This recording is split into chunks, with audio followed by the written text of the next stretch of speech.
non? Alors, juste avant qu'on commence, est-ce que chacun veut se tenter de très très brièvement, en 2 secondes littéralement, pour que Clément soit au courant de qui est parmi nous? Juste en 2 secondes. Hein. Ok, bien sûr, bien sûr, bien sûr. Je commence. Alors, Marie-Josée, vas-y. Bonjour, monsieur le ministre Clément. Bonjour. Bonjour. Bon, donc moi, je suis à Copenhague. Je suis élue depuis Je vois ça. 2014, donc voilà, au Danemark. Je laisse la place à mes collègues. Noémie, vas-y. Oui, bonjour Monsieur le Ministre, bonjour Alexandre, bonjour à tous. Moi, je suis Noémie, qui suis tête de liste pour la Suède. Et en Suède Hugo. depuis une quinzaine d'années. Hugo? Bonjour Monsieur le Ministre, je suis Hugo Plagnol et je suis tête de liste pour la Finlande et les Pays-Baltes. Bonjour. Thomas. Bonjour à tous, je suis Thomas Vulin, tête de liste en Irlande. Un très beau pays. Mathilde. Bonjour, moi je suis Mathilde Kieré, je suis tête de liste en Norvège et Islande. Et Bonsoir. Patricia. Bonsoir, Monsieur le Ministre. Je suis Patricia Connell et je suis tête de liste en Angleterre, au Royaume-Uni, bien sûr. Moi, l'Écosse. Déjà indépendante. au regard du Quai d'Orsay. C'est 2 circonscriptions différentes. Je ne peux pas me prononcer. Patricia, tu veux lancer? Attends, du coup, Clément, juste pour que tu saches. Interviens d'abord, si je comprends bien. Patricia me dit que peut-être qu'on a déjà lancé. Alexandre s'est déjà lancé. Ah, d'accord. Bah, écoute, merci beaucoup, Patricia. Bonsoir à toutes et à tous. Et évidemment, bonsoir à vous tout particulièrement, Monsieur le Ministre, cher Clément. Et est-ce que je peux me permettre personnellement déjà de vous remercier de participer à cette réunion de circonscription, puisque sont autour de nous en ce moment toutes les têtes de liste La République En Marche ou les têtes de liste de la majorité présidentielle qui se présenteront dans la 3e circonscription des Français de l'étranger, ce qui recoupe plusieurs circonscriptions législatives. Je voulais vous remercier tout particulièrement, et je suis particulièrement enchanté que ce soit vous, Monsieur le Ministre, qui soyez aujourd'hui, parce que, et je ne dirai jamais ça trop fort, mais vous êtes un petit peu le ministre de cette circonscription, en fait, parce que vous êtes le ministre de l'Europe, évidemment. Vous étiez auparavant le conseiller du président de la République, où vous avez été une partie du cerveau du président de la République pendant toute une première partie du mandat. Et puis, vous avez été aussi, évidemment, à la manœuvre sur le Brexit, et vous avez suivi le Brexit depuis le début. Alors, cette circonscription, elle regroupe grosso modo beaucoup de pays européens, et puis le Royaume-Uni, qui en était un, mais qui n'en est plus, et où beaucoup de questions se posent. Et je trouve que la discussion qu'on a, l'échange qu'on a ce soir, est en fait très représentatif de la richesse et de la chance qu'on a, Français de l'étranger, d'avoir une représentation politique pleine et entière, ce qui est plus ou moins unique en fait. Les Français sont les seuls à avoir cette représentation politique qui a à la fois des élus locaux, les conseillers des Français de l'étranger, et les élections consulaires qui arriveront du coup le 29 et le 30 mai cette année, des élus nationaux, évidemment moi député, mais on a aussi également des sénateurs qui sont élus par les 10 conseillers français de l'étranger, et puis évidemment un gouvernement et un président de la République auquel on a le droit de participer en tant que Français de l'étranger. Et très concrètement, cette relation entre élus locaux, élus nationaux et gouvernement fonctionne très bien. Je voulais juste avoir parler rapidement de 2 exemples qui me viennent à l'esprit. On a au Danemark, Marie-Josée Caron qui se propose, qui est une conseillère consulaire sortante, également candidate aux prochaines élections. Et depuis le début, Marie-Josée et moi travaillons pour essayer de faire en sorte que la convention fiscale franco-danoise, qui a été dénoncée par le Danemark en 2009, soit remise en place, soit renégociée. Et moi, je me souviens très bien, Monsieur le Ministre, parce que j'étais avec vous quand on allait au Danemark avec le président de la République, que vous nous avez énormément aidés, et du coup que ce lien qu'il y a entre élu local, élu national et puis gouvernement fonctionne pour que le président de la République s'engage, quand il était au Danemark, à prendre à son compte cette négociation de la convention fiscale comme une priorité de la relation franco-danoise. Deuxième exemple, très bref, on a ici Patricia Connell. Patricia a été très, très, très mobilisée dans le cadre du Brexit pour accompagner nos concitoyens qui avaient des difficultés avec les formalités administratives nécessaires pour rester au Royaume-Uni et préserver leurs droits, notamment le settled status. Et quand elle avait des problèmes, elle me les transmettait. Moi, je me souviens de nos nombreuses conversations où je vous ai fait remonter ces différents problèmes qu'évidemment vous avez évoqués avec les autorités à Bruxelles. Donc, je vous remercie et je veux dire à tous les Français de l'étranger qui vous regardent que ce lien entre élus locaux, élus nationaux, gouvernement, on a vraiment une chance de l'avoir parce que ça permet d'avoir des sujets qui sont très, très, très locaux, de remonter à Paris, ce qui ne serait, ou en tout cas ce qui n'est pas le cas, à mon avis, dans beaucoup d'autres pays. Alors, vous aurez tous vu que sur votre écran est apparu un sondage. On vous invite à répondre si vous pouvez ou si vous en avez le loisir. C'est un sondage qui est parfaitement anonyme, donc surtout, n'ayez aucune inquiétude dans ce cadre-là. Alors, Clément Beaune est avec nous pendant un peu moins d'une heure. Donc, s'il y a des questions supplémentaires, au-delà des questions que les têtes de liste ici poseront au ministre, je serai ravi d'y répondre, ou en tout cas d'essayer d'y répondre, puisque je ne pourrais pas y répondre dans la même mesure que le ministre, mais d'essayer d'y répondre en fin de webinar, comme on dit. Et au lieu de faire un long monologue, je vais passer la parole le plus rapidement au ministre. Monsieur le ministre, je sors d'une audition avec le ministre de l'économie et des finances, enfin le ministre de l'économie et le ministre des Finances sur le plan de relance européen. On parle beaucoup d'Europe de la santé. Évidemment, on parle beaucoup de Brexit, notamment avec des sujets sur la pêche et des relations qui se tendent. Alors, ce que je vous propose, c'est peut-être de faire un tour d'horizon des grandes questions européennes qui vous occupent. Avec, comme vous le savez et comme vous l'imaginez, il y a un tropisme pour l'Europe du Nord dans ce webinaire. Et évidemment, nous parler de cette présidence française, puisque la France aura la présidence du Conseil de l'Union européenne au premier semestre 2022 et des priorités qui en ressortent. Et sur ce, je vous passe la parole, monsieur le ministre.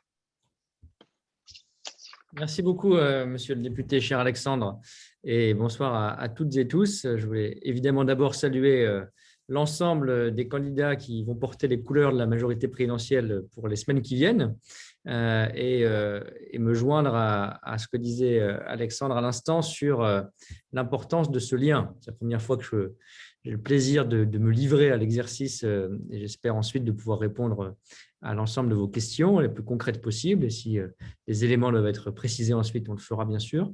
Mais surtout à pouvoir témoigner par notre échange, même si on est en visio, on préférerait sans doute se retrouver, mais on est en visio, ça permet de jouer avec la distance aussi, qu'on témoigne et on illustre ce lien qu'évoquait Alexandre en prenant l'exemple notamment de la convention fiscale franco-danoise, on y reviendra peut-être, mais entre notre réseau consulaire de représentation parlementaire et le ministère des Affaires étrangères en particulier, et le travail sur nos sujets européens au sein de l'exécutif. Voilà, donc je pense que notre échange de ce soir, au-delà du plaisir de se retrouver des échéances électorales, c'est aussi le témoignage de ce lien en essayant encore une fois d'être le plus concret possible. Donc je vais me lancer tout de suite dans quelques commentaires en laissant la place à l'échange ensuite, mais avec ces quelques remarques, puisque Alexandre, tu m'y invites gentiment. Bon, quelle est notre situation européenne aujourd'hui ? En faisant sans doute un cas à part du Royaume-Uni, malheureusement, un peu en dehors du club désormais. On a une période qui est difficile, d'ailleurs, y compris au regard de ce que fait le Royaume-Uni en matière de vaccination, qui marche bien, objectivement, on ne va pas nier l'évidence. On a une période européenne difficile.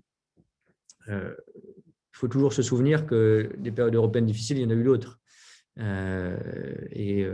On a dû surmonter des crises plus graves encore que celles qu'on vit aujourd'hui. Je ne parle pas de la Covid, mais je parle de la comparaison avec le Royaume-Uni. Et souvenez-vous d'ailleurs, pour ne pas faire appel à des souvenirs extrêmement anciens, qu'il y a un an, tout petit peu plus d'un an, au printemps 2020, en mars, au début de la pandémie, la situation européenne était assez désastreuse en termes non seulement sanitaires, bien sûr, comme dans beaucoup d'endroits du monde, mais de coordination, de coopération, plutôt de manque de coordination et de manque de coopération sur les frontières, déjà en pire, sur la coopération économique et la solidarité.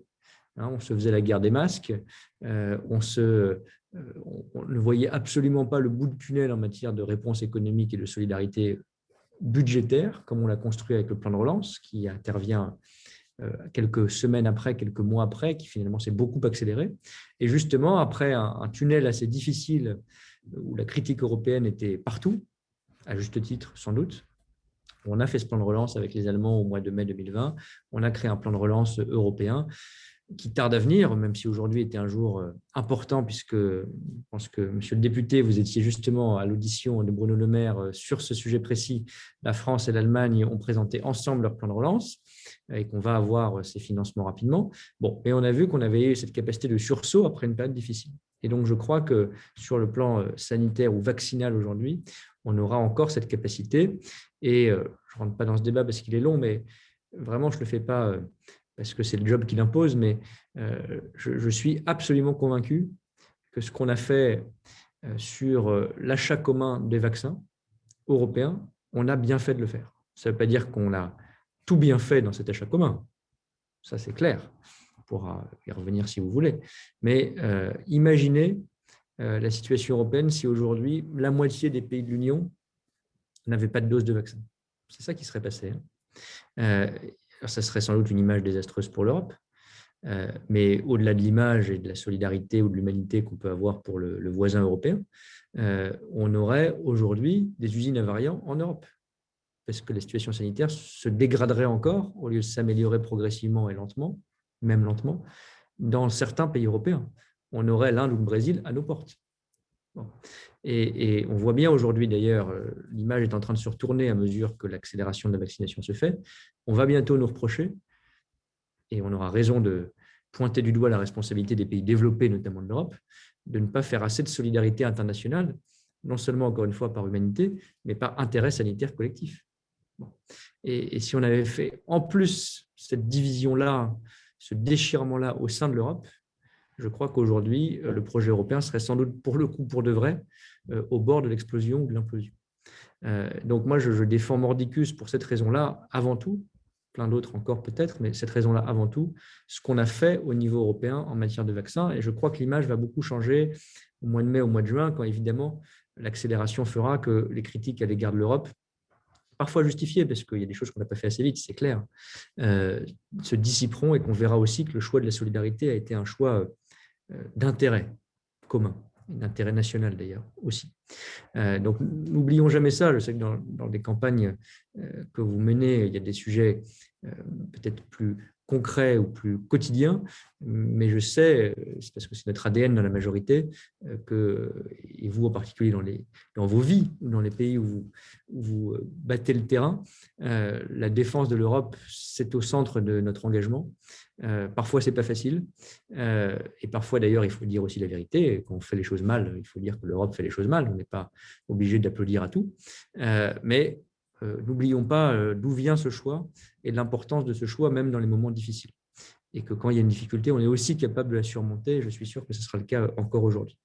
Peut-être un mot, pardon d'avoir été un peu long ou lyrique sur ce sujet, mais je crois vraiment que c'est très important, sur le Royaume-Uni, justement, non pas seulement pour faire plaisir à Patricia, mais aussi parce que ça nous concerne tous dans le narratif européen, comme on dit.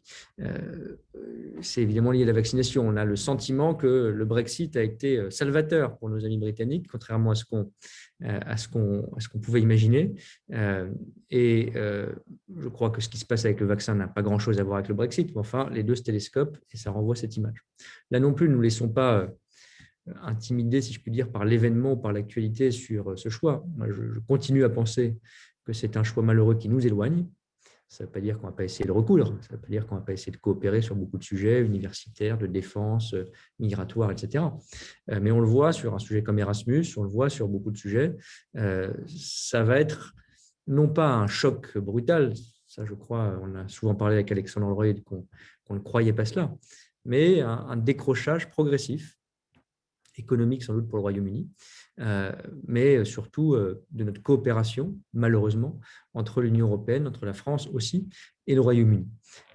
Pas pour s'en réjouir, hein, au contraire, mais je crois que c'est ça aussi la réalité. Et que parfois, à court terme, c'est vrai, le Royaume-Uni a gagné en agilité tout seul ce qu'il a perdu en force collective avec l'Union européenne. À nous de montrer, c'est pour ça que je prenais cet exemple de l'accélération du vaccin et de la solidarité européenne, qu'on est capable de garder la force du collectif européen en étant plus rapide, plus agile. C'est pour ça que c'est aussi important d'ailleurs que le plan de relance et que d'autres projets accélèrent dans les semaines ou dans les mois qui viennent au niveau européen. Je voulais dire un mot sur ces sujets d'actualité européenne et de coopération européenne du certificat sanitaire. mais quelque chose me dit que ça reviendra dans les questions. Donc, je le laisserai peut-être en réponse à vos interrogations pour la suite de notre échange. Mais voilà, je voulais vraiment dire que d'abord, j'étais à votre disposition au-delà de cet échange avec mon cabinet, notamment pour répondre à des questions précises, concrètes que vous posez, que personnellement et politiquement, je suis à votre disposition aussi dans les semaines qui nous séparent encore du vote de fin mai pour aider, m'engager. C'est, j'allais dire, mon job, mais surtout mon envie. Donc, n'hésitez pas. Et pour surtout, ce soir, dans un premier temps, vous redire tous mes encouragements et toute ma disponibilité dans le temps qui est devant nous pour essayer de répondre au maximum de questions. Merci infiniment, monsieur le ministre, cher Clément, pour ces premiers mots. Alors, comme vous l'évoquiez, je pense qu'avec les beaux jours qui se profilent et quand même une amélioration collective de la situation sanitaire en Europe et au Royaume-Uni, il y a une question qui travaille beaucoup de Français de l'étranger, c'est le désir de revoir leur mère patrie. Donc, je crois que Marie-Josée avait une question qui était relative à ce désir. Donc, je vais profiter pour saluer tout le monde et remercier Monsieur le ministre Clément Beaune et Alexandre Holroyd de nous accorder ces moments pour échanger. Et donc, je vais effectivement poser la question sur le passeport sanitaire qu'on a lancé au Danemark et qui donc permet à la société danoise de réouvrir depuis le 6 avril. Je pense que la Norvège est aussi très intéressée à introduire le sujet du passeport sanitaire. Nous savons que l'Union européenne y travaille, donc je voulais savoir si vous pouvez nous en dire plus et savoir comment les Français, justement, dont parlait Alexandre tout à l'heure, comment est-ce qu'ils rentreront et comment est-ce qu'ils auront la possibilité de rentrer en France, parce que c'est vraiment la question qui est au cœur du moment, puisque les vacances approchent. Merci.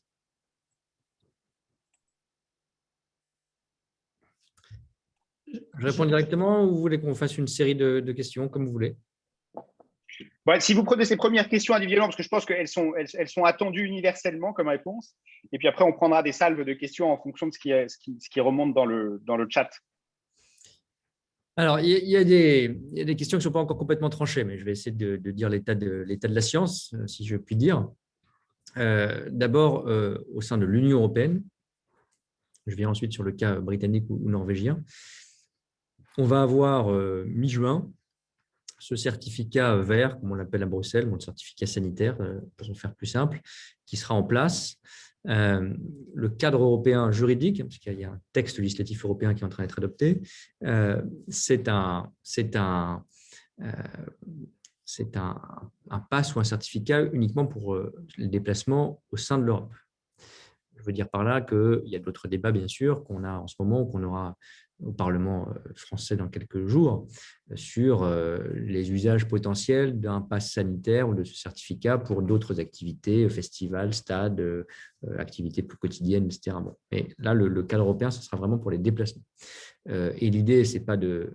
Là aussi, je crois que c'est important, les arguments, hein, c'est pas de fermer, c'est d'ouvrir. Aujourd'hui, on a dans tous les pays européens, je crois, les pays de l'Union européenne en tout cas, une obligation à minima de test PCR, même pour les déplacements intra-européens. Ou dans certains cas de tests antigéniques, enfin de tests négatifs.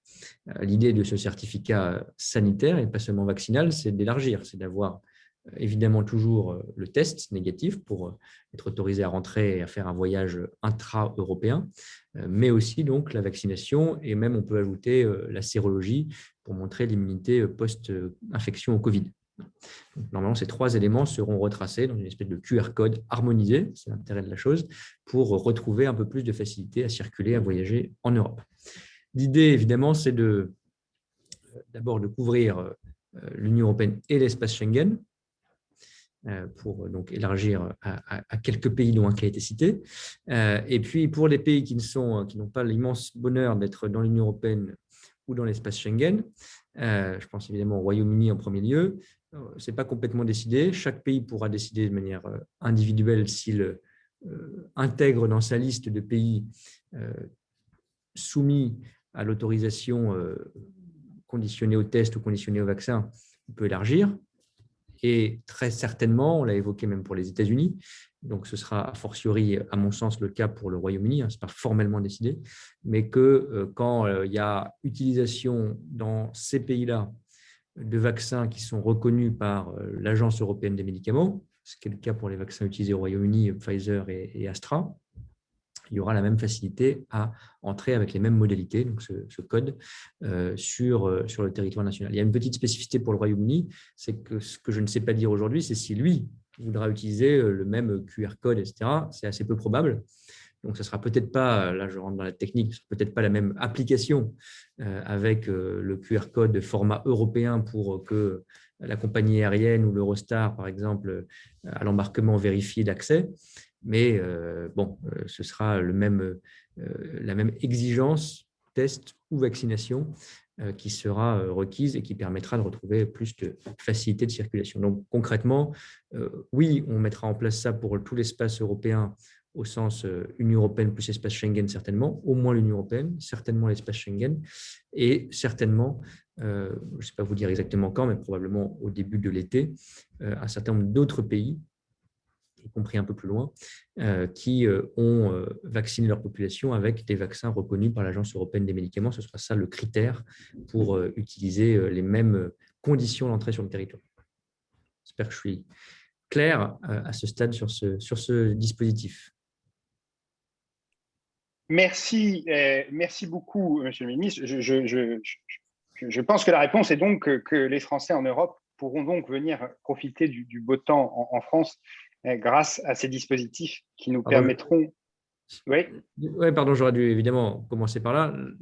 Là, je parlais évidemment de nos ressortissants et plus généralement des ressortissants des pays en question. Pour nos ressortissants, de toute façon, là, c'est la question de l'outil qu'on utilise, mais de toute façon, comme vous le savez, l'accès au territoire est autorisé. Il peut être conditionné à des preuves sanitaires, notamment un test, hein, comme vous le savez, c'est le cas aujourd'hui, mais de toute façon, évidemment, il ne s'agit pas de restreindre, il s'agit d'ouvrir un peu plus. Donc, pour nos ressortissants, il y aura peut-être cette exigence toujours d'un test ou d'un vaccin, ce qui, encore une fois, ne va pas restreindre, mais faciliter l'accès au territoire. Merci beaucoup, c'est très clair. Alors, il y a beaucoup de questions parallèles à cette question de la mobilité en Europe, mais je sais qu'il y a une chose qui taraude beaucoup des gens dans cette circonscription, qui sont en particulier les gens qui habitent au Royaume-Uni. C'est la question que vous avez évoquée, qui est la relation entre le Royaume-Uni et l'Union européenne et le Royaume-Uni et la France. Et je pense que Patricia avait une question qui était relative à cette question-là et qui porte cette question-là et qui parle et qui touche beaucoup de nos compatriotes établis à l'étranger. Patricia?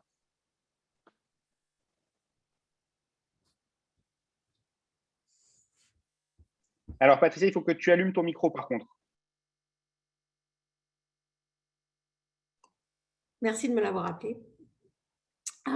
Oui, donc comme je le disais, bonsoir à toutes et à toutes. Bonsoir, Monsieur le Ministre. Bonsoir, Alexandre. Alors, pour ceux qui ne me connaissent pas, je suis Patricia Connell. Je suis actuellement déléguée consulaire pour la 2e circonscription du Royaume-Uni, c'est-à-dire l'Angleterre, le pays de Galles et l'Irlande du Nord. Et aujourd'hui, je suis donc tête de liste pour En Marche Ensemble dans la même circonscription.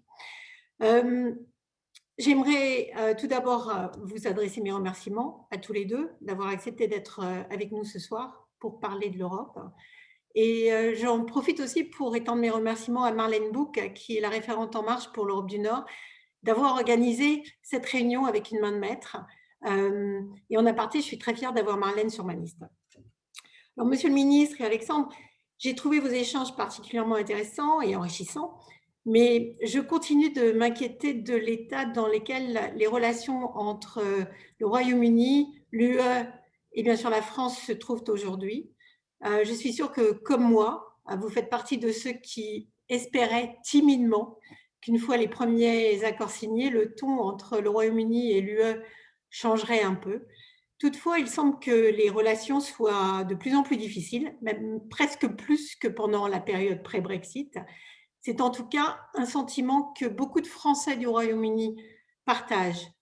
Ils s'inquiètent d'ailleurs de la dégradation de ces relations, notamment parce que le gouvernement français, tout comme les représentants de l'UE, sont perçus aujourd'hui comme étant devenus peut-être un petit peu plus offensifs envers le Royaume-Uni. Alors, je ne dis pas que le Royaume-Uni n'a pas sa part dans ces échanges, Alors, comment peut-on imaginer, dans ce contexte, reconstruire des relations futures apaisées et plus harmonieuses entre l'Europe et le Royaume-Uni si les échanges ne sont pas plus tempérés et le discours plus cordial et constructif?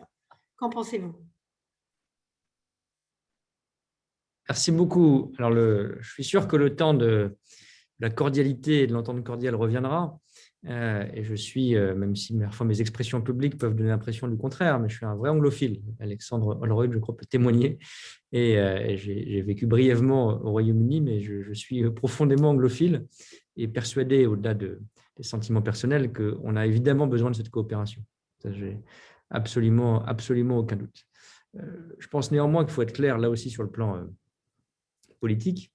Et ce n'est pas une question de punition, de je ne sais quel terme inutilement agressif, mais il faut être clair sur le fait que notre projet central, c'est le projet européen au sens de l'Union européenne.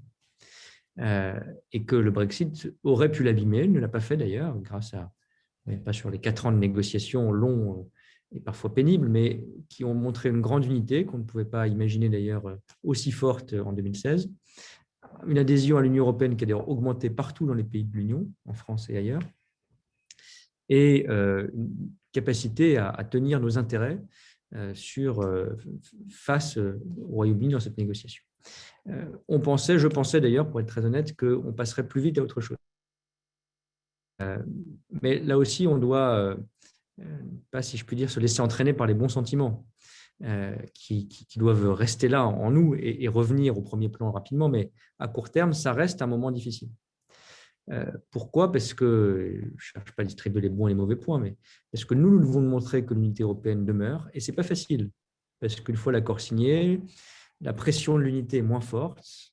On voit, sans rentrer dans les délices diplomatiques, mais que dans chaque capitale et parfois à l'égard de chaque ministère, les Britanniques qui sont habiles vont voir chaque officiel et vont lui dire « mais pourquoi tu ne viendrais pas dans mon programme Turing qui remplace Erasmus, c'est quand même super, pourquoi on ne ferait pas une coopération scientifique dans tel domaine, etc. » Et donc, il y a une tentative ou une tentation d'affaiblir l'Union européenne. Je ne parle pas d'un grand complot, d'un grand plan machiavélique, hein, mais il y a encore cette tentation parce qu'il faut être objectif. À un moment, c'est un peu symétrique. Boris Johnson a intérêt à montrer que tout ce qui se passe de bien, c'est grâce au Brexit et que le plus de choses positives se passent, pour faire la scénarisation de la vaccination. Et objectivement, c'est un succès britannique, hein, loin de moi l'idée de dénigrer cela. Et nous, on a intérêt à montrer que ce n'est pas mieux grâce au Brexit ou ce n'est pas mieux après le Brexit, parce que sinon, ce n'est pas pour cacher la réalité, parce que je pense que c'est la vérité, sinon notre adhésion au projet européen, notre défense du projet européen, on prend un coup, évidemment. Ça veut dire aussi d'ailleurs que quand on ne fait pas bien au niveau européen, on a une raison supplémentaire de mieux faire. Parce que sinon, tout de suite, on nous renverra l'image du Brexit et du Royaume-Uni seul et efficace. Tout ça pour dire qu'on est encore dans une phase où c'est difficile, parce que l'application de l'accord qu'on a conclu fin décembre, et j'ai défendu cet accord, comme vous le savez, n'est pas parfaite. Cette application n'est pas parfaite, loin de là. Et là, je dirais, encore une fois, sans nous renvoyer les uns les autres des insultes à la figure, mais que c'est quand même plutôt du fait du Royaume-Uni à ce stade. Protocole nord-irlandais, accord de pêche, etc., hein, objectivement, parce que ça fait aussi partie de son idée qu'il faut prendre ce qui est bon dans l'accord pour scénariser le Brexit comme une réussite et rejeter ce qui est mauvais dans l'accord, sous-entendu ne pas l'appliquer. Et on aura ce problème encore quelques mois, il ne faut pas se leurrer. Et donc, la phase de réglage, de construction d'une nouvelle relation, cette fameuse relation future qu'on a évoquée, n'est pas encore là, objectivement, n'est pas encore là. On a sans doute une part de responsabilité, on a sans doute fait des erreurs, etc. Mais voilà, je pensais, moi, que ça se ferait en 3-4 mois, que l'accord serait sur les rails, qu'on pourrait passer à autre chose. Sans doute, la crise de Covid se télescope avec tout ça et la vaccination en particulier. Je pense que ça durera encore une large partie de l'année 2021. Ça ne veut pas dire qu'on lâche l'essentiel de cette coopération. On travaille ensemble sur le plan migratoire, on travaille évidemment ensemble sur le plan de la sécurité, nos liens humains, etc. Même si les voyages sont difficiles, demeurent. Il ne faut surtout pas lâcher ça. Moi, je ne défendrai jamais ça. Mais on a une phase d'adaptation à cette nouvelle vie de divorcé qui est un peu plus longue que prévu. Et reconstruire nos vies ou notre entente, notre discussion est plus longue. Donc, il ne faut pas qu'on fasse quoi que ce soit d'irréparable ou d'irréversible dans cette période, en allant trop loin. Moi, je suis très vigilant à ça, même en étant parfois dur dans la défense de nos intérêts, parce qu'on en a besoin. Mais j'ai toujours dans un coin de la tête, j'espère aussi que les Britanniques l'ont, et je crois, le souci de ne pas casser notre capacité à avoir cette relation scientifique, culturelle, humaine qui va venir dans les prochains mois et qu'elle puisse se mettre en place sans qu'on ait rien fait d'irréversible d'ici là. Donc, je partage l'idée. Je sais que j'imagine que quand on est français du Royaume-Uni, cette période n'est pas confortable à tout point de vue, des deux côtés. Et encore une fois, j'en suis désolé parce que je pense qu'on ne doit rien faire pour. On ne doit rien faire pour abîmer les choses, et même le contraire. Mais je pense, pour se dire les choses honnêtement, qu'on aura encore quelques mois difficiles devant nous dans le discours politique, dans notre capacité à travailler ensemble, etc. Et on va tout faire pour que ça soit le plus court possible, mais ça durera sans doute encore un petit peu.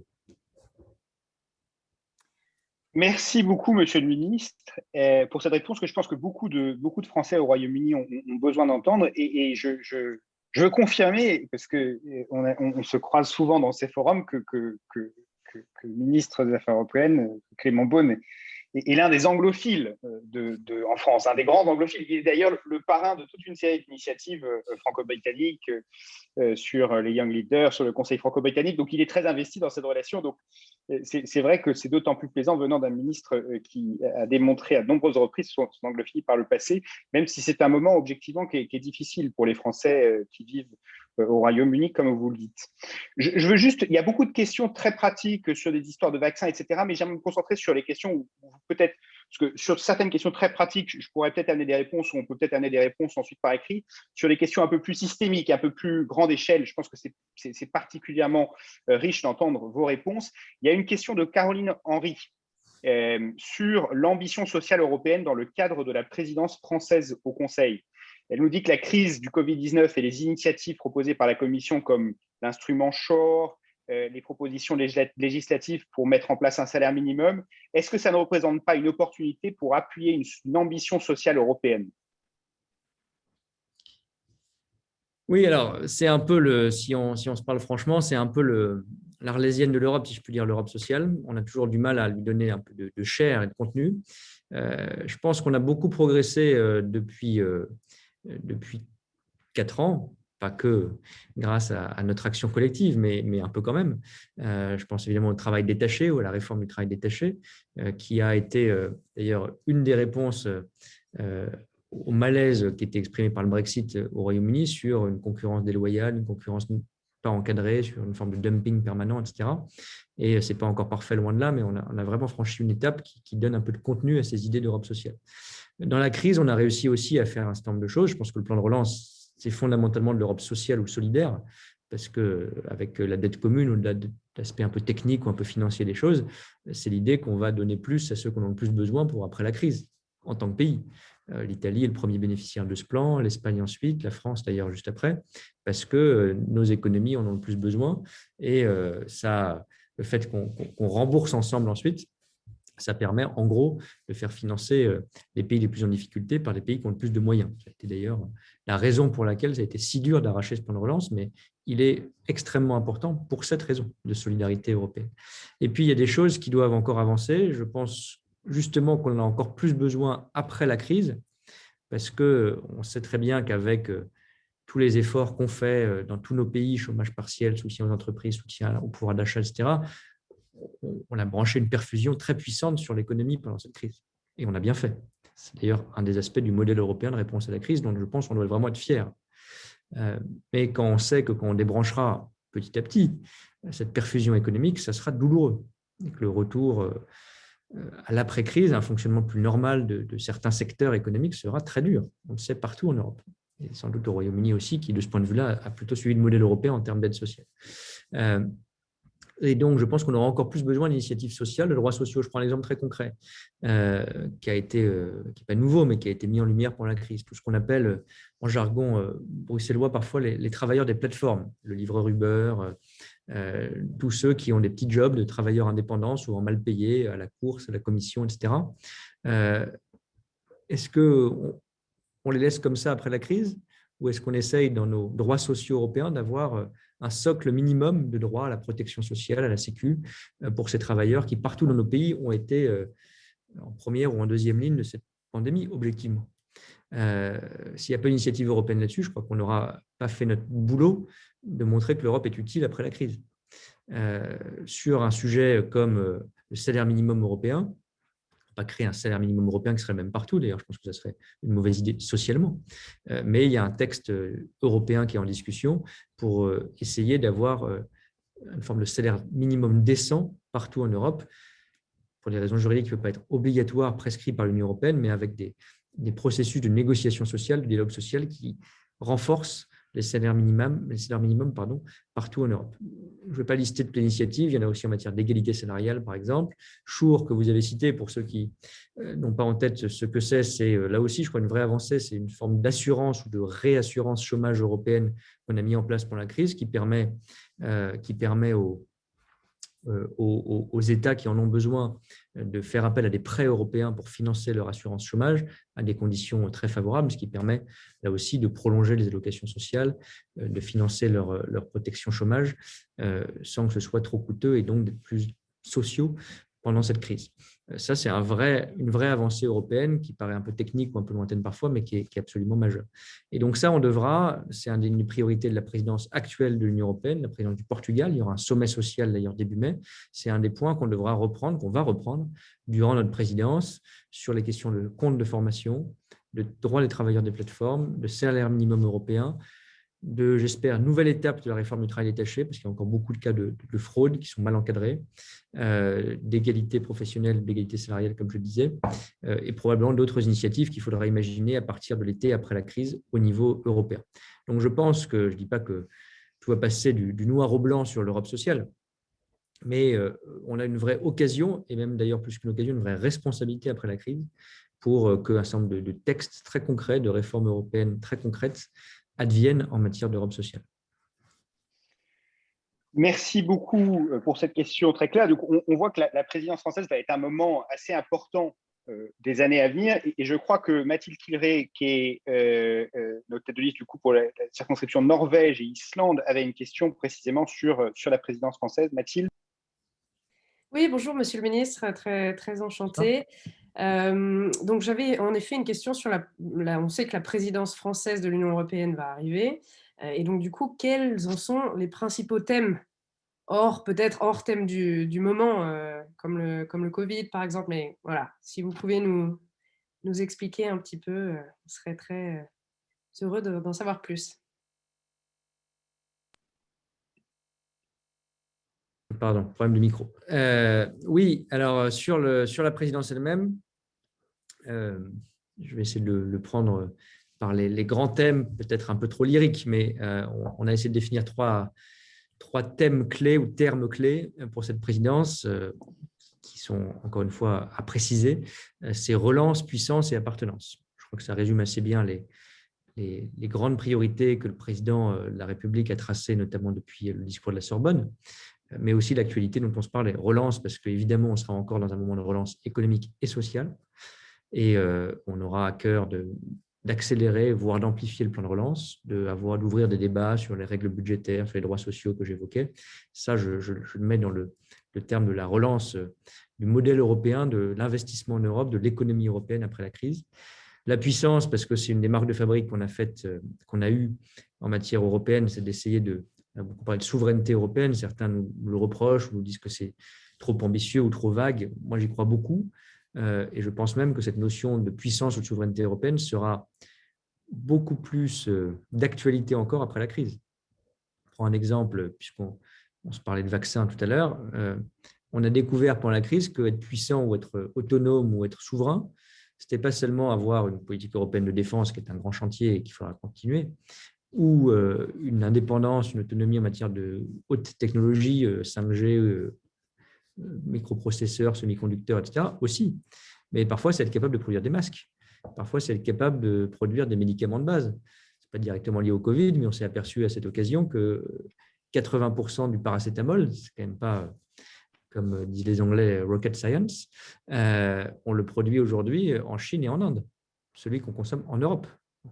Je ne dis pas qu'il faut être en autarcie et tout relocaliser, a fortiori pas au niveau national, mais si on veut être puissant et autonome, il y a un certain nombre de sujets, et ça dépasse encore une fois les sujets les plus techniques, les plus compliqués ou les plus innovants, sur lesquels on doit dire qu'on doit produire chez nous. Et d'ailleurs, le chez nous est très important parce qu'il donne un sens à l'Europe. Il est évident qu'on ne va pas produire tous les médicaments, même de base, en France.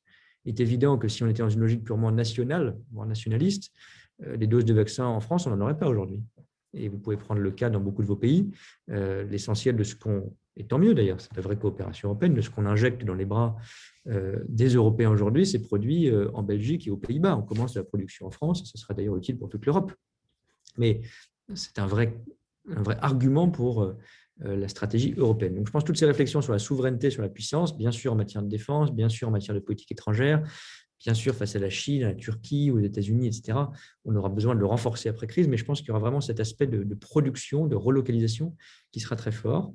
Et puis, je mets dans cette notion de puissance aussi notre capacité à réguler des domaines sur lesquels on doit appliquer là aussi une forme de modèle européen. Je pense au numérique. On peut avoir pour la présidence française des résultats importants sur la régulation des grandes plateformes numériques, des grands acteurs du numérique, en ayant toujours en tête que l'Europe, ça ne doit pas seulement être la régulation. Sinon, on sera un peu défensif et je pense qu'on loupera les nouvelles innovations technologiques de demain. On doit financer aussi ces grands acteurs pour qu'ils soient européens, pour que les startups en matière de santé, dans notre domaine, soient européens et augmenter nos financements européens dans ce domaine. Mais on doit aussi accepter que les forces de l'Europe, c'est la norme, c'est la régulation, c'est la règle, et que sur la protection des données, sur la taxation du numérique, sur les contenus haineux, terroristes ou autres en ligne, il y a un vrai modèle européen de régulation ou d'équilibre. Et ça, il y a des textes qui sont en discussion et qui pourront aboutir sous présidence française. Puis un dernier thème qui était ce mot d'appartenance qui peut paraître un peu techno ou un peu flou, et qui me tient beaucoup à cœur. On peut l'appeler autrement, on peut l'appeler identité par exemple, mais qui est souvent délaissé dans les présidences de l'Union européenne. J'y crois énormément parce que l'Europe, ce n'est pas seulement je le disais récemment dans la presse, l'euro, le fait qu'on ne paye pas de frais quand on va téléphoner dans un pays de l'Union européenne, etc. Tout ça est très, très bien. Mais il faut se dire les choses honnêtement, ça alimente parfois le sentiment que l'Europe est un peu déconnectée ou n'est pas sur l'essentiel. Et un projet politique ne dure pas si on n'a pas au-delà de ça un vrai sentiment d'appartenance par une culture, une expérience, vous êtes bien placé pour le savoir, vous qui vivez, qui représentez ou allez représenter des Français qui ont fait le choix pour quelques années au moins de vivre pas loin, mais en Europe, à l'étranger. On se sent européen quand on a vécu quelques mois à l'étranger, quand on a lu des bouquins d'un autre pays de l'Union européenne, quand on a vu des films d'un autre pays européen, quand on a fait Erasmus, quand on a peut-être beaucoup pour ça sur nos billets en euros, autre chose que des ponts et des fenêtres, j'espère un jour, mais des visages européens qui font notre histoire et notre identité, peu importe qu'ils soient polonais, français, danois, irlandais, etc. Bon, on a besoin de ça. On ne fera pas tout sous présidence française en 6 mois, hein, mais je pense qu'on a besoin de relancer des initiatives de cette nature. Là aussi, d'ailleurs, après la crise, parce que le paradoxe de cette crise Covid, c'est qu'elle aurait été notre première, pour beaucoup de jeunes en particulier, elle aurait été une première expérience européenne, même mondiale, mais européenne commune. On a tous vécu la même galère au même moment, à peu de choses près.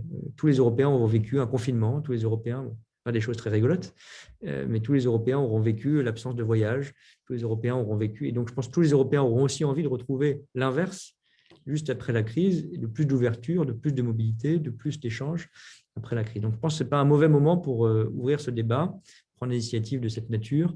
Je pourrais le redétailler un peu plus tard, mais on essaye d'avoir beaucoup de projets culturels pour cette présidence française pour montrer qu'on n'a pas besoin, je dis ça souvent, d'inventer une culture européenne pour se retrouver. Elle existe. On a besoin de l'entretenir, de la cultiver, de la faire connaître, de l'ouvrir au plus grand nombre. Il y a des gens qui ont la chance de voyager ou de vivre quelques années, tant mieux à l'étranger.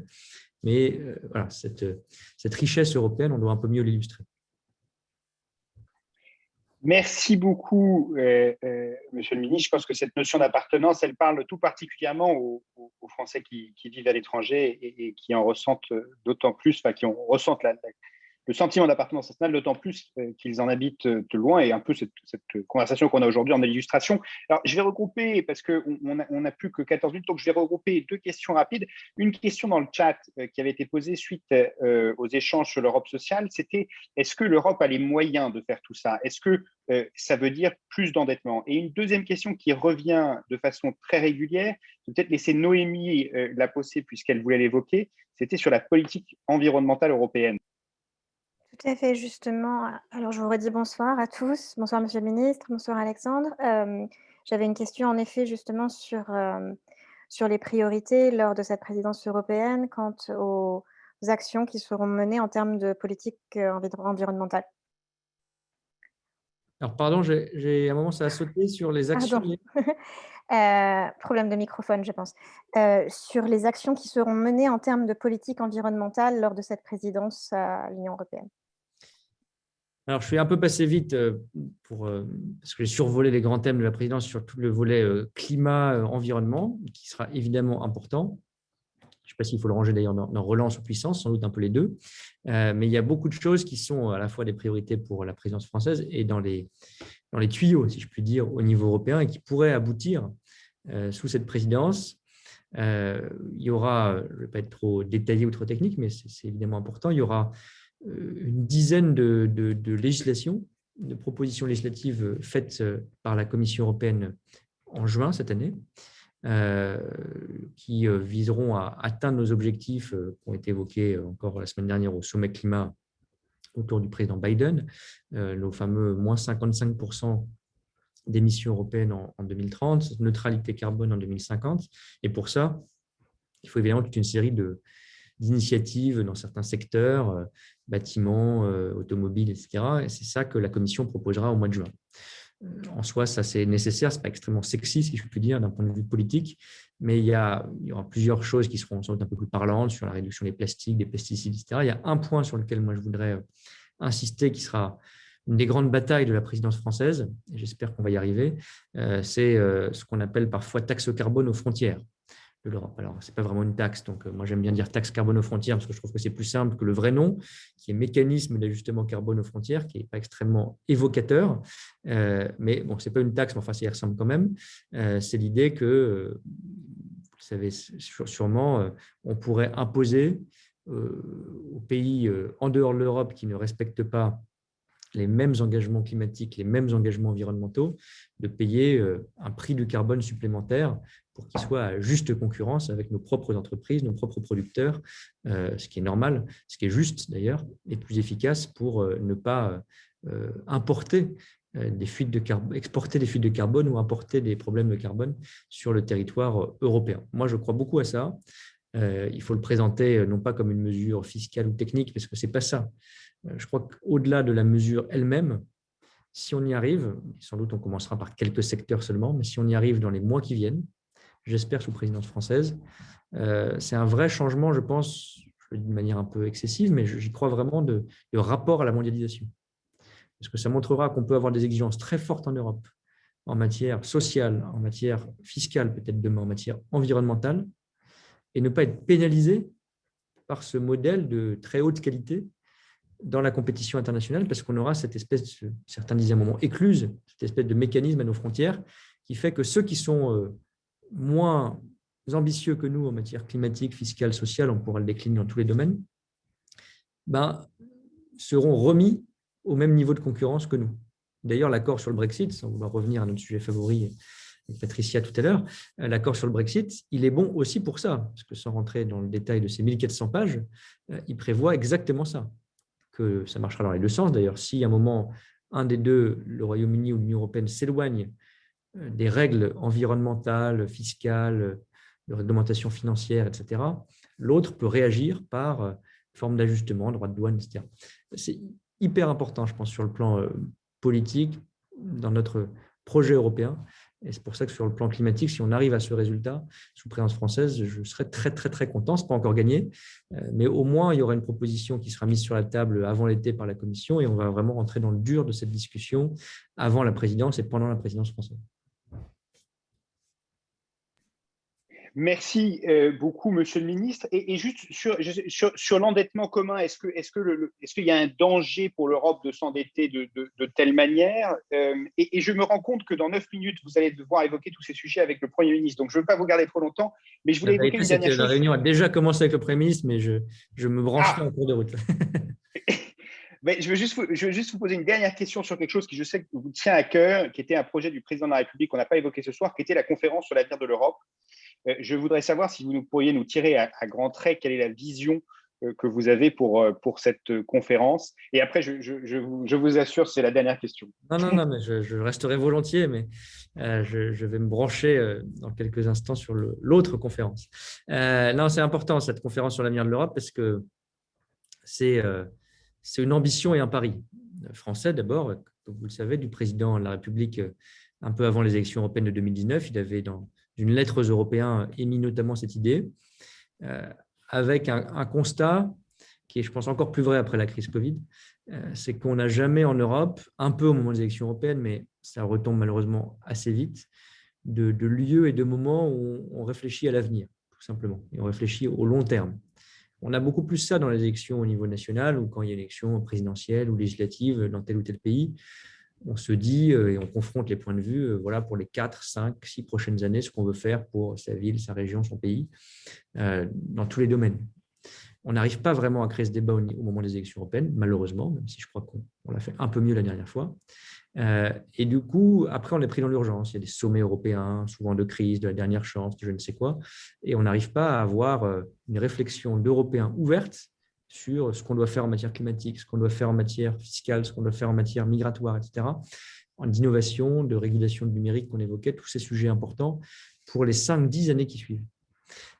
Et donc, l'idée de cette conférence, fondamentalement, c'est ça. C'est très ambitieux. Mais c'est de dire on va prendre plusieurs mois, au moins 1 an, entre maintenant et le printemps 2022, sous présidence française, pour ouvrir tous ces sujets de manière citoyenne, comme on dit, c'est-à-dire la plus ouverte possible. Il y a une plateforme en ligne où chacun peut contribuer. Il y a déjà eu plus de 10 000 contributions en une semaine, ce qui montre qu'il y a de l'intérêt. Et encore, on n'a pas fait beaucoup de publicité pour cette plateforme.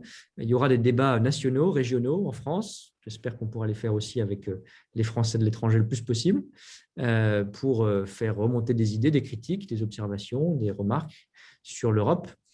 On aura une matière très abondante. Il faudra essayer de faire une forme de synthèse ou de rapport. Et l'idée sous présidence française, c'est, parce que ce sera un objet politique très fort et inédit, de se dire on va en tirer des conséquences quand on fait justement des propositions législatives sur le climat ou sur d'autres choses. On va essayer de puiser à 100%, mais dans ces propositions, dans ces idées, des idées nouvelles pour nos réformes européennes, notre législation européenne, nos actions européennes. On n'a jamais fait ça. On a fait des conférences diplomatiques pour changer les traités, et ça a parfois été utile, mais ça, c'est un peu l'ancien modèle. On a fait quelque chose d'un peu innovant au début des années 2000, qui était la Convention sur l'avenir de l'Europe, qui était la Convention sur le traité constitutionnel européen, je mélange les deux exercices, qui était déjà une forme d'ouverture, puisque ce n'était pas simplement un exercice diplomatique fermé, c'était un exercice de réflexion de plusieurs mois, etc. Mais c'était encore très institutionnel, très tourné vers la réforme des traités, et ça a échoué malheureusement au référendum en France, c'est le choix démocratique en 2005, et aux Pays-Bas aussi cet été-là. Et depuis, on a été un peu paralysé. On n'a jamais voulu soulever le couvercle et ouvrir ces débats. Et donc là, l'idée, c'est de soulever le capot, de se dire qu'est-ce qu'on a comme grande priorité européenne, qu'est-ce qu'on a comme idée nouvelle, d'y associer le plus largement possible les citoyens, tous ceux qui veulent, et évidemment aussi les élus, les parlementaires, les associations, tout ça n'est pas exclusif l'un de l'autre, et d'avoir une somme d'idées, de propositions dans 1 an pour lancer des réformes européennes. Sans doute, on n'aurait jamais l'énergie ou les idées pour faire avancer si on ne faisait pas cet exercice. Donc, c'est un peu original, c'est très européen, parce que ça mixe différents types d'initiatives. C'est un peu une convention citoyenne sur le climat, c'est un peu un grand débat, c'est un peu une conférence internationale, c'est un peu tout ça à la fois. Et donc, il y a une part d'apprentissage en marchant et de pari, comme je le disais. Mais c'est ça qu'on va essayer de faire dans les prochains mois, et j'espère que beaucoup de marcheurs, beaucoup de sympathisants, beaucoup de Français de l'étranger, beaucoup d'Européens de tout pays le feront, contribueront pour qu'on ait cette matière vivante la plus large possible dans les mois qui viennent. Merci beaucoup, Monsieur le Ministre. Alors, avant de vous quitter, je voudrais juste dire à nos téléspectateurs, puisqu'on a des téléspectateurs, qu'on va continuer cette réunion et se présenter brièvement les différentes têtes de liste dans les différents pays. Et puis après, j'essaierai de répondre à des questions qui sont… Il y a beaucoup de questions qui ont été posées, des questions fascinantes, des questions qui pourraient occuper 1 heure de temps à elles seules. J'essaierai d'y répondre, ou dans la mesure du possible d'y répondre. Mais je veux avant tout vraiment vous remercier, Monsieur le Ministre. Soyez sûr que dans le cadre de la conférence sur l'avenir de l'Europe, les Français de l'étranger y participeront lourdement. Et je pense tout particulièrement les Français qui vivent en Europe ou dans des pays très proches de l'Europe, comme le Royaume-Uni, qui connaissent très bien l'UE et qui la connaissent non seulement d'un point de vue… qui connaissent non seulement l'UE d'un point de vue théorique, mais en plus qui connaissent ses forces et ses faiblesses d'un point de vue très pratique dans la vie du quotidien. Donc, merci infiniment, Monsieur le Ministre, et merci d'avoir empiété sur le temps de la réunion du Premier ministre pour rester avec nous. Merci beaucoup, Monsieur le député, cher Alexandre. Encore un grand encouragement à toutes les têtes de liste, à toutes nos têtes de liste, à Patricia, à Marie-Josée, à Mathilde, à Noémie, à Thomas, à Hugo. Merci encore, cher Alexandre, monsieur le député. On est aussi dans nos fonctions plus institutionnelles, si je puis dire, avec Jean-Baptiste Lemoyne, à votre disposition pour remonter des difficultés, répondre à des questions, c'est de résoudre, pas seulement remonter, mais c'est de résoudre des problèmes qui se posent. On est évidemment là pour ça. Jean-Baptiste Lemoyne est très engagé dans ce travail. Lui, c'est son boulot, moi, c'est mon hobby. Mais on le fait ensemble au-delà de la plaisanterie. Et vous avez un formidable député qui est très engagé bien au-delà de ces questions, mais aussi d'abord et surtout dans la défense de vos intérêts, de vos difficultés.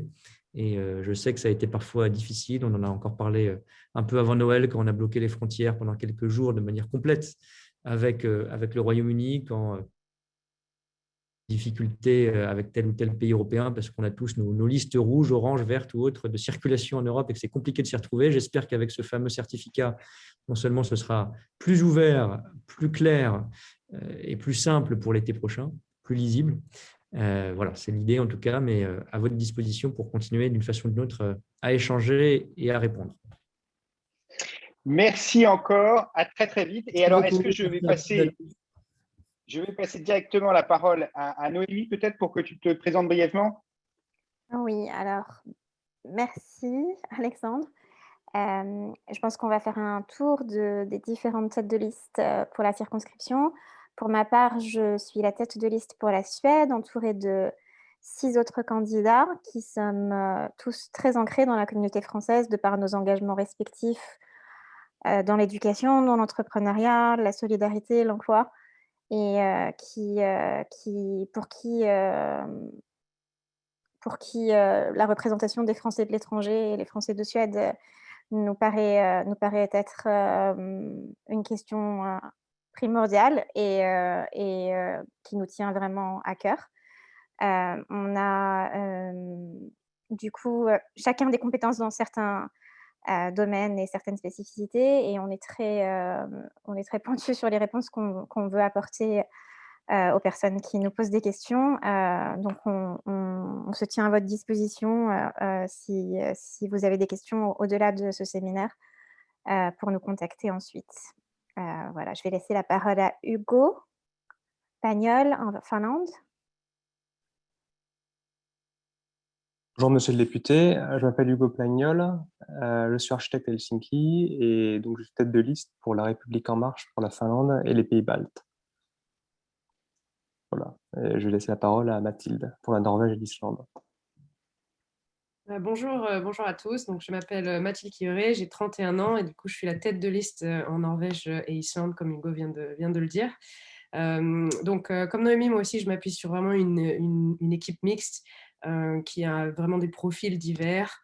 Il y a une expérience qui est très riche dans notre équipe. On a des personnes entre 25 et 64 ans et on comptabilise 95 ans de vie commune en Norvège et en Islande. Donc, c'est vraiment bien et on se tient vraiment à votre disposition Encore une fois, je pense que ça, c'est très important. On souhaite vraiment représenter tous les Français de Norvège et d'Islande, sans aucune discrimination.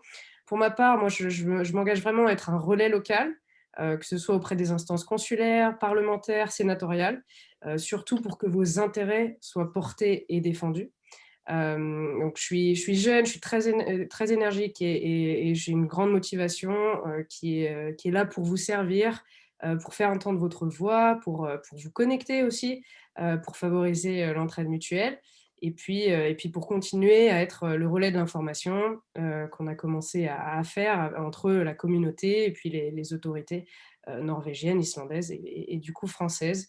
Ce qu'on souhaite aussi, c'est intensifier les relations avec les gouvernements locaux pour aussi pouvoir défendre les intérêts des associations et des institutions françaises en Norvège et en Islande.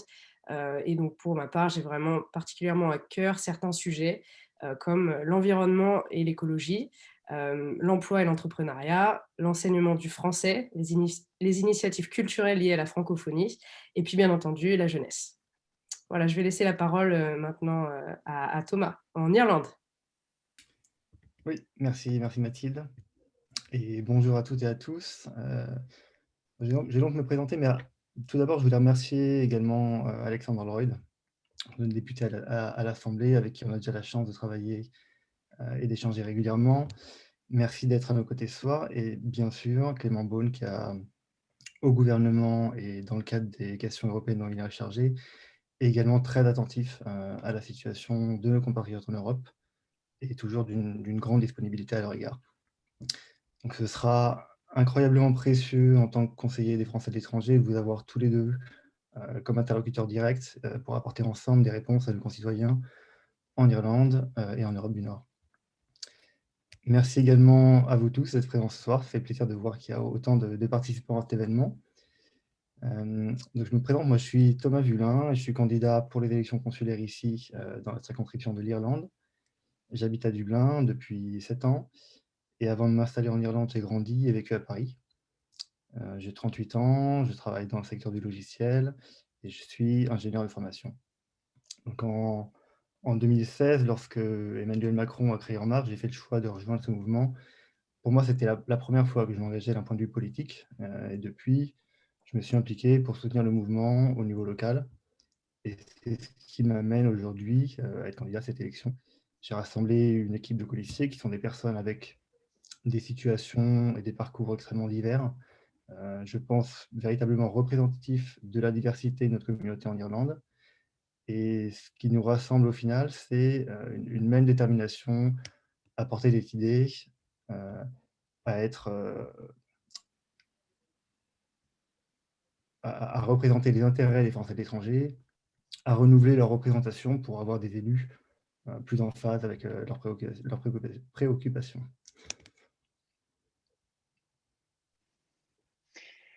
Écoutez, merci à tous pour votre engagement. Moi, c'est formidable d'avoir des gens aussi engagés partout. En fait, je trouve que c'est remarquable. Moi, je me déplace depuis maintenant 4 ans partout sur la circonscription. Bon, j'ai habité à Londres pendant plusieurs dizaines d'années avant à l'étranger. Et je trouve que c'est remarquable, particulièrement dans les moments de crise, d'avoir des gens qui se dévouent aux communautés autour d'eux. Et je pense que vous êtes l'incarnation de cette volonté-là. Donc, je vous remercie. Sur ce, je propose qu'on prenne quelques questions qui restaient en suspens de la séance au préalable. Je crois que Hugo, tu avais une question sur la défense. Je peux essayer d'y répondre. Alors évidemment, elles auront moins de poids que les réponses du ministre, mais je ferai de mon mieux, à la fois sur des questions pratiques et puis à la fois sur des questions plus politiques, parce qu'évidemment, je suis les affaires européennes en tant que député, pas en tant que ministre, mais au quotidien. Hugo? Oui, je fais un peu court sur ma présentation. J'en peux parler des membres de mon équipe qui sont certains binationaux et puis qui sont assez jeunes et très intéressés sur l'écologie. Il y en a qui travaillent là-dedans. Et puis dans l'enseignement, on a déjà téléphoné à toutes les écoles françaises de la circonscription. Ça me permet de découvrir qu'elles fonctionnent toutes différemment, et puis les instituts culturels.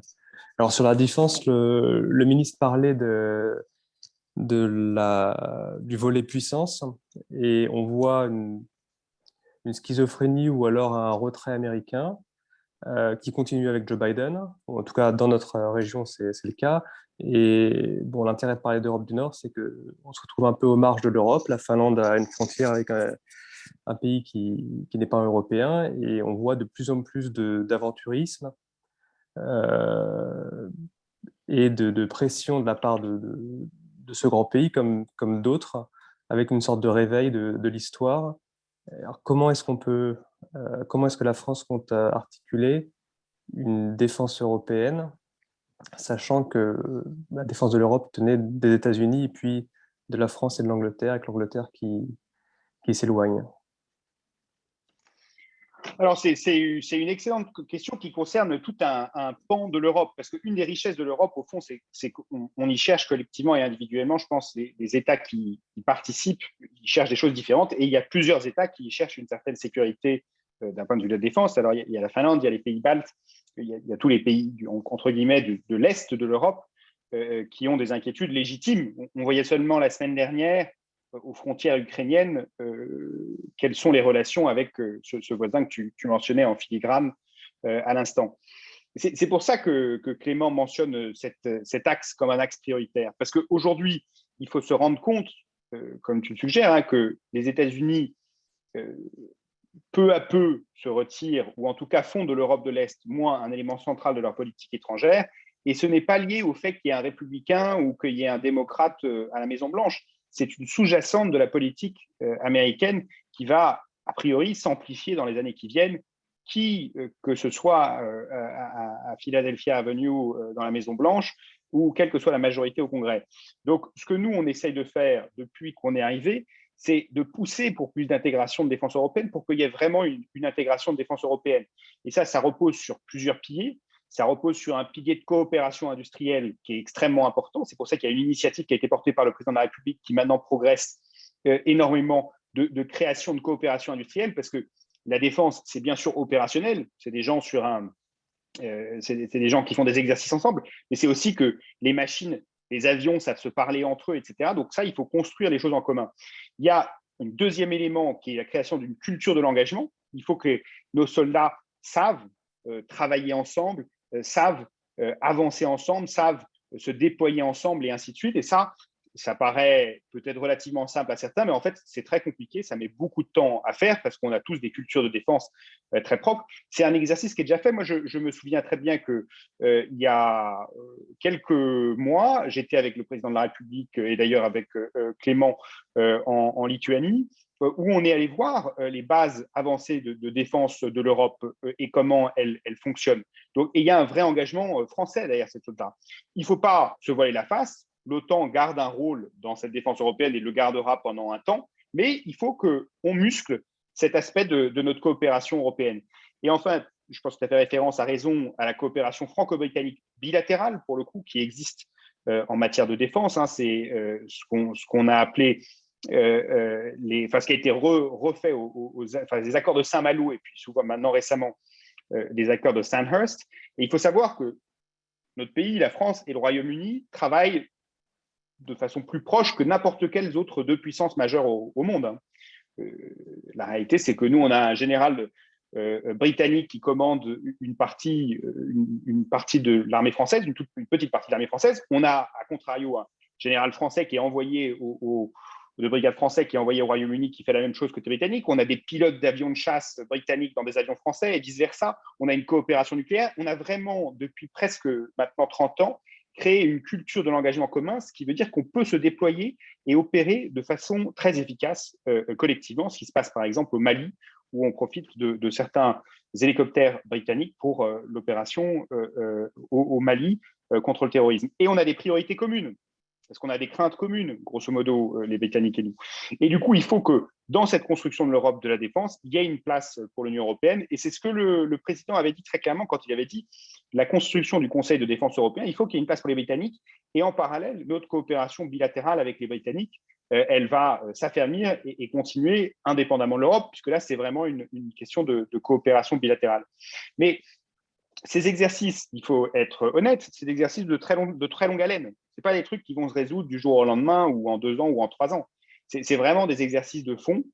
On est en train de construire, par exemple, avec nos partenaires allemands, un avion de de combat du futur, c'est des horizons de temps de 10, de 15, de 20 ans avec des sommes très, très, très conséquentes engagées et puis évidemment des éléments de confidentialité industrielle très, très conséquents. Donc, c'est un exercice de longue haleine, mais c'est un exercice qu'on va porter et je pense que c'est à ça que faisait référence le ministre quand il parlait de ce pied-là particulier de la présidence française. Alors, est-ce que Marlène, que je veux remercier aussi, qui est la référente La République En Marche de la 3e circonscription, est parmi nous, parce que c'est peut-être elle qui va sélectionner un peu les questions auxquelles je serai amené à répondre, parce qu'il y en a eu beaucoup dans les chats. Évidemment, on peut y répondre après. Marlène, est-ce que tu es avec nous? Oui, je suis avec vous, vous m'entendez? On t'entend. Bonsoir tout le monde. Alors, il y a beaucoup de questions pratiques sur le pass sanitaire et la Covid, donc je vais plutôt déjà commencer par les questions plus générales. Et on va rester dans la coopération, puisque j'ai une question de Romain qui était plutôt destinée à monsieur Beaune, mais je suis sûre que tu seras capable de répondre à cette question. Donc, les pays scandinaves, Danemark en tête, ont un lien très fort et ancien avec le Royaume-Uni, et plus généralement avec le monde anglo-saxon, et ont marqué une vive inquiétude lors du Brexit. Pour autant, dans leur communication interne, les gouvernements de ces pays ne semblent pas marquer un virage net en faveur de l'Union européenne et semblent parfois rester dans un déni relatif des conséquences du Brexit. Ce sentiment est-il contredit par vos échanges avec vos homologues scandinaves? Alors, c'est une très bonne question et c'est vrai qu'il y a une sympathie presque culturelle entre les pays d'Europe du Nord et le Royaume-Uni. Il y a d'ailleurs un libéralisme économique qui, au Royaume-Uni, s'exprime par un État-providence nettement moins développé que dans les pays d'Europe du Nord, mais qui, en Europe du Nord, est un mélange entre du libéralisme économique et un État social-providence très développé, mais qui n'empêche à cette affinité culturelle avec le Royaume-Uni. Par contre, ce que je dirais, c'est que dans tous mes échanges avec mes interlocuteurs au Danemark, en Suède, en Finlande, etc., il n'y a pas de virage en dehors de l'UE. Le regard qu'ils portent sur le Brexit n'est pas celui d'un choix entre l'UE et quelque chose d'autre. Ils considèrent tous que l'UE, c'est leur avenir économique, que le marché commun, c'est leur avenir économique. Et il y a d'ailleurs très peu de gens qui veulent en sortir, stricto sensu. Donc, ils ont gardé une affinité et une volonté qu'on partage d'avoir des relations de coopération constructives avec les Britanniques. C'est exactement la position française. Mais quand il s'agit de défendre leurs intérêts propres, individuels, et qu'ils ont le sentiment que les Britanniques empiètent sur ces intérêts, ou par exemple en ne respectant pas l'accord de retrait, ils réagissent de façon tout aussi vive que la France ou que Bruxelles ou que l'Allemagne. Donc, je pense qu'il ne faut pas voir les choses comme ça. Il n'y a pas de projet alternatif que le Royaume-Uni propose et qui crée un enthousiasme quelque part en Europe. Moi, j'ai encore jamais rencontré un responsable politique européen qui me dit c'est formidable ce qui s'est fait au Royaume-Uni. Moi, je veux absolument sortir et construire ma vie avec les Britanniques en dehors de l'Union européenne. Non, quasiment tous les responsables politiques que je croise en Europe du Nord et ceux qui sont aux responsabilités disent l'expérience britannique, elle va être très, très difficile pour les Britanniques. Elle va créer une situation économique très difficile au Royaume-Uni dans les années qui suivent. On aime beaucoup les Britanniques, on est très proche d'eux intellectuellement, on veut essayer de toujours tendre la main et d'avoir une relation cordiale et constructive, mais on ne va pas le faire au prix de nos intérêts propres. Et cette vision des choses, honnêtement, elle est dite de façon très, très claire par le Danemark, la Suède, aussi par d'autres pays comme les Pays-Bas, qui ont aussi, pareil, cette affinité intellectuelle avec les Britanniques, mais qui sont très durs sur certains aspects du Brexit. Donc oui, mes échanges avec mes homologues scandinaves, ils vont vraiment dans cette direction-là. Mais la réaction, la différence, je dirais, entre la réaction que je peux avoir quand j'ai des échanges avec des Italiens, ou des homologues italiens ou des homologues scandinaves, c'est qu'il y a des homologues italiens qui me disent de toute façon, les Anglais, ils ont toujours eu une relation à l'Europe un peu bizarre, et puis voilà, le Brexit, c'est une conclusion de ça. En Europe du Nord, la réaction, ça a plutôt tendance à être on est vraiment triste que les Britanniques soient sortis, ils contribuaient énormément. Il y a moins cette méfiance inhérente, innée au Royaume-Uni qu'il peut y avoir dans d'autres pays. Mais en tout cas, ce qui est sûr, c'est qu'il n'y a aucune velléité de suivre le Royaume-Uni dans la voie que le Royaume-Uni trace. Très bien, merci beaucoup. Alors, on a plusieurs fois cette question, donc je vais te la poser. Le Brexit va-t-il avoir un effet boule de neige en France dans les élections à venir? Donc, quelles réactions et arguments vont être mis en avant pour contrer les candidats au Frexit? Alors, je pense que le Brexit a eu un effet boule de neige, mais dans le sens inverse. C'est qu'il y a très, très peu de candidats au Frexit maintenant, au Frexit en France ou dans la majorité des autres pays européens. Si je me remets en 2015, quand, au début de la campagne du référendum, etc., il y avait en Europe toute une panoplie de partis politiques, en Hongrie, en Pologne, au Danemark, en France, qui voulaient sortir de l'Union européenne, sortir de la monnaie commune. Aujourd'hui, moi, je constate que la majorité de ces partis politiques, ils ont abandonné les projets de sortie. Ils parlent maintenant de réforme. Prenez l'Italie, la Liga Norte, prenez le Front National, le Rassemblement National, qui faisait de la sortie de l'euro. Ces programmes, ils ont totalement changé et ils n'ont pas changé dans le sens de vouloir une sortie, ils ont changé dans le sens inverse. C'est-à-dire que maintenant, c'est une question de réformer l'UE, c'est une question de changer les choses de l'intérieur, etc., etc. Mais il n'y a plus de volonté de Frexit. En France, aux dernières élections, le Frexit, c'est des micro-partis parfaitement marginales. Il n'y en a quasiment plus. Il n'y a aucun parti principal qui plaide le Frexit.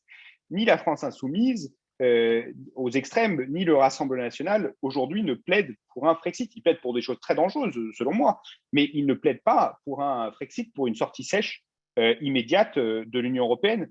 Il n'y a guère que des petits pays, que des tout petits partis qui ont très peu de succès aux élections qui le plaident. Merci pour cette réponse. Ce que je vais proposer, c'est peut-être qu'on prenne une dernière question. Et puis, pour toutes les personnes qui ont posé des questions et pour lesquelles on n'a pas pu répondre pendant le live, on vous enverra un email avec la réponse à votre question. Alors, cette dernière question, c'est: pensez-vous que dans les années à venir, nous pourrons mettre en place un projet pour continuer à aller vers plus d'intégration au niveau des pays européens volontaires en se détachant de ce requis de l'unanimité, en pensant à une Europe à plusieurs vitesses? Cela me semble de plus en plus critique, que ce soit au niveau de la gestion des crises Covid, Brexit, migrants, etc., mais aussi pourrait-on aider à une meilleure centralisation et mieux protéger les Européens, armées européennes, pour faire face à la Russie ou à la Chine, par exemple? Alors, c'est une excellente question. Et je pense, ayant lu en diagonale, je vois les commentaires qui peuvent apparaître au fur et à mesure de nos échanges. Je pense que c'est une question qui rejoint plusieurs réflexions qui ont été faites. Moi, je pense que le Brexit est une erreur. J'ai toujours pensé, je le pense toujours aujourd'hui. Ça, pour le coup, j'ai une vision assez linéaire de la chose. Mais je pense qu'il ne faut surtout pas se dire, sous prétexte que quelqu'un d'autre, en l'occurrence les Britanniques, ont fait une erreur, nous, on est sans faute. Et je pense que le ministre l'a dit aussi très clairement. Il faut qu'on ait un regard lucide sur notre Union européenne et sur ses faiblesses. Il y a beaucoup de choses qu'il faut qu'on améliore. Quand on voit le plan de relance, c'est un immense succès européen, c'est une immense victoire européenne, mais c'est un petit peu trop lent. Il faut qu'on arrive à faire les choses plus rapidement. Il faut qu'on arrive à faire les choses avec moins. Et une partie de ce défi-là, c'est ce défi de l'unanimité, c'est-à-dire de l'obligation d'avoir tout le monde d'accord pour faire quelque chose sur certains domaines. Alors, c'est un défi double, parce que non seulement il faut cette obligation pour les domaines, mais en plus, pour changer cette obligation, c'est-à-dire pour passer à un système qui ne requerrait pas l'unanimité, il faut l'unanimité, c'est-à-dire qu'il faut que tout le monde soit d'accord pour que tout le monde ne soit pas obligé d'être d'accord, ce qui est un petit peu difficile en soi. Et du coup, il y a cette idée de coopération renforcée, d'Europe par cercle, etc. Moi, je pense qu'il faut qu'on essaye d'avancer à 27. Je l'ai toujours pensé, et je pense que, comme le président de la République, il faut qu'on mette en cause la question de l'unanimité dans certaines questions, notamment sur des questions fiscales. Cela dit, je pense qu'à terme, et je me souviens de faire campagne en 2017, je le disais aussi, je pense que cette question des cercles concentriques, c'est-à-dire cette question de savoir s'il y a un certain nombre de pays qui veulent avancer dans une coopération renforcée, il ne faut pas se l'interdire. Il faut garder cette porte ouverte. Je remarque d'ailleurs que certains des grands progrès européens dont on bénéficie tous, l'espace Schengen par exemple, c'est un peu plus petit nombre de pays européens qui ont décidé collectivement d'avancer et qui ont été peu à peu rejoints par plus en plus de pays. Donc, il ne faut surtout pas se dire, je pense qu'il ne faut surtout pas fermer la porte à l'idée de coopération renforcée sur certains sujets et d'avancer sur certains sujets. Mais bon, la position de base, ça doit être d'essayer de trouver du consensus dans les 27. Au-delà de ça, si on veut créer des progrès à plusieurs, il faut qu'on le fasse. Je prends l'exemple de Schengen, mais prenons l'exemple de l'euro, de la monnaie commune. je pense que l'euro, c'est extrêmement protecteur pour nos concitoyens aujourd'hui.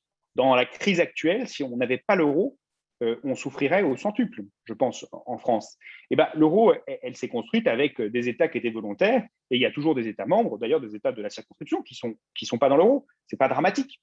Il faut qu'on puisse avancer. Donc, ma réponse, c'est que, il faut qu'on continue à se battre, le président le fait depuis le début, pour qu'on remette en cause cette règle de l'unanimité dans certains domaines, et que 2, si jamais on n'y arrive pas, ou si jamais ça n'avance pas assez vite, il faut qu'on avance dans des domaines où on trouverait un consensus entre un plus petit nombre d'États membres. Merci beaucoup, Alexandre, pour toutes ces réponses. Avant de terminer, je vais te laisser la dernière... Enfin, je vais te laisser clôturer cet événement, mais je voudrais juste passer la parole à Patricia qui voudrait partager l'événement qu'elle organise jeudi. Donc, Patricia, vas-y, à toi. Et ensuite, Alexandre, je te laisse conclure. Un grand merci à toi d'avoir été parmi nous ce soir et à toutes nos têtes de liste. Merci Marlène, merci Alexandre, merci à tous. J'ai quelque chose qui vient de se passer sur mon écran. C'est Marlène qui partage les résultats du pôle, j'ai l'impression. Oui. Ok. Donc, comme vous le savez, pour nous au Royaume-Uni, c'était une semaine spéciale Europe.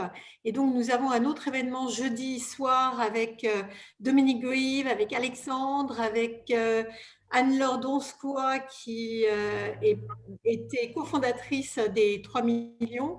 Et puis moi, bien sûr, et puis quelques autres personnes qui viendront se joindre à moi pour poser des questions à Alexandre et à Dominique Grieve. Alors, comme vous le savez certainement, Dominique a été un de ceux qui ont peut-être le plus perdu à cause du Brexit, puisqu'il a perdu son job au Parlement. Et pour beaucoup, ça a été un vrai héros.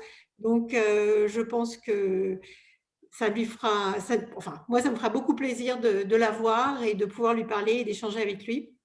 Donc, je vous invite à vous inscrire pour l'événement de jeudi si vous ne l'avez pas déjà fait.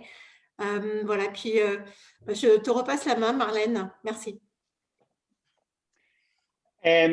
Alors, Patricia, je pense que je vais avoir le mot de la fin. Peut-être que tu veux mettre le lien pour l'inscription dans le chat pour que chacun puisse s'inscrire. Alors, Dominique Grieve, c'est quelqu'un avec qui j'ai beaucoup travaillé pendant les années du Brexit pour essayer de trouver des solutions pour les Français à l'étranger, puisque ça a été un allié de tous les jours dans cette bataille, et ça l'est toujours aujourd'hui. Donc, je suis ravi de le revoir jeudi. Je pense que pour ceux d'entre vous qui participeront, vous en aurez surtout probablement marre de me revoir, mais malheureusement, je serai parmi vous. Non, moi, je veux juste vous remercier à tous d'avoir participé. Je veux remercier Marlène d'avoir organisé cet échange avec Clément Beaune, qui est vraiment un ministre remarquable, avec qui on travaille très bien et qui est très, très à l'écoute des problématiques des Français de l'étranger. Et enfin, je veux féliciter vraiment du fond du cœur les têtes de liste qui s'engagent comme ça dans le débat démocratique, parce que ce n'est pas évident, hein. On reçoit souvent plus de critiques que de félicitations, alors que c'est un engagement bénévole au service de communautés. Et donc, je veux vraiment vous féliciter. Je serai toujours à vos côtés dans ces semaines qui suivent et dans ces mois qui suivent, et puis au lendemain des élections, évidemment. Et vraiment, demander à tout le monde, d'ailleurs, même si vous ne comptez pas voter pour une liste La République En Marche, mais inscrivez-vous. Alors, c'est trop tard pour s'inscrire, mais allez voter. C'est un vote électronique, c'est d'une simplicité remarquable. On a la chance d'avoir des conseillers des Français de l'étranger qui nous représentent. Ça prend quelques minutes. C'est la semaine du 21 mai. Vraiment, voter, ça vaut vraiment le coup, et c'est essentiel parce que c'est le lien qui nous unit à la France et qui nous permet justement de faire valoir les problèmes qui peuvent nous arriver à l'étranger et d'y trouver des solutions de façon plus efficace. Donc, sur ce, je vous souhaite une très bonne soirée à tous et de vous revoir de façon électronique ou en personne à l'urne les semaines pour le vote le 29 et le 30 mai. Au revoir. Un grand merci, Alexandre. Au revoir à tous. Et n'hésitez surtout pas à nous contacter dans nos pays respectifs. Absolument. Si vous avez des questions auxquelles on est là pour ça. Oui. Et on va d'ailleurs s'atteler à regarder vos questions et à y répondre une par une. Bonne fin de soirée à tous. Bonsoir. Bonne fin de soirée. Au revoir. Au revoir. Au revoir. Merci. Et à bientôt.